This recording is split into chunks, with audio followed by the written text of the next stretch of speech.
Denise Baker had been driving school bus number 42 for 17 years. She knew every stop, every kid, every pothole on her route. But it was the quiet ones that always worried her most. Tommy was 8 years old and he sat in the same seat every single day. Third row, right side by the window. Never talked to the other kids, never caused trouble. But Denise noticed everything. She started paying closer attention. Tommy wore the same 3 shirts in rotation. His shoes had holes in them. And every afternoon when the other kids pulled out snacks, Tommy would just sit there, trying to look like he wasn't hungry. When they got to his stop, Denise gently shook his shoulder. "Hey buddy, you're home." Tommy's eyes opened, and he grabbed his backpack quickly, like he was afraid someone might take it. But in his sleepy state, the zipper was open. When he stood up, something fell out, crackers. Tommy dropped to his knees, frantically gathering them up. His face was bright red. "I'm sorry," he kept saying. "I'm sorry." Hey, Denise said softly, kneeling down to help him. "It's okay. You're not in trouble." But she saw something else in his backpack when she helped him pick them up.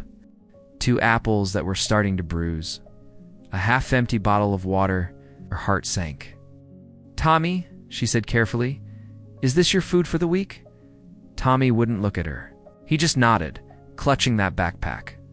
"Where's your mom and dad, sweetheart?" "Mom works 2 jobs, he said quietly. "She tries. But sometimes there's not enough." This was a baby. He's 8 years old, hoarding restaurant crackers because he didn't know when his next real meal would be.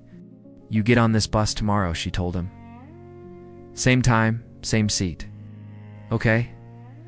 Tommy nodded and walked to his apartment building. Denise sat in that empty bus for 10 minutes, crying. That night, Denise couldn't sleep. She thought about her own kids, who complained when dinner wasn't exactly what they wanted. She thought about all the food she threw away every week. The next morning, Denise packed 2 lunches. One for herself and one in a plain brown bag. When Tommy got on the bus, she smiled at him. "Hey buddy, I packed way too much food this morning and I hate wasting it. You think you could help me out?" Tommy looked at the bag, then at her, and she saw it in his eyes. He knew she was lying. He also knew she was trying to help him keep his dignity. "Yes, ma'am," he said quietly, taking the bag. But she didn't stop there. She talked to some of the other bus drivers. They started a quiet network, checking on kids, bringing extra food, noticing who needed help. Then Denise reached out to the school counselor about Tommy, not to get him in trouble, just to make sure someone knew. A better paying job opportunity. After-school programs that included meals. Within a month, things started to change for Tommy's family. His mom got the new job. They qualified for food support. Tommy started coming to school with a real lunch. But here's the thing that got Denise. Even after Tommy's situation improved, he still sat in that same seat. 3rd row, right side. And every morning, he'd smile at her when he got on the bus.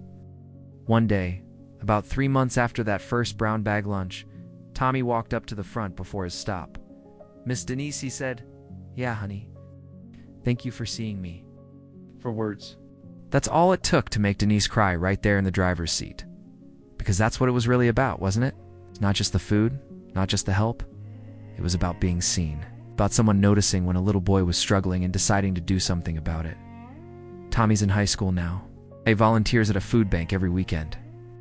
When people ask him why, he tells them about the day he learned that asking for help isn't weakness, and that accepting kindness isn't something to be ashamed of. Denise still drives bus number 42. She still packs extra lunches, because she learned something important that year.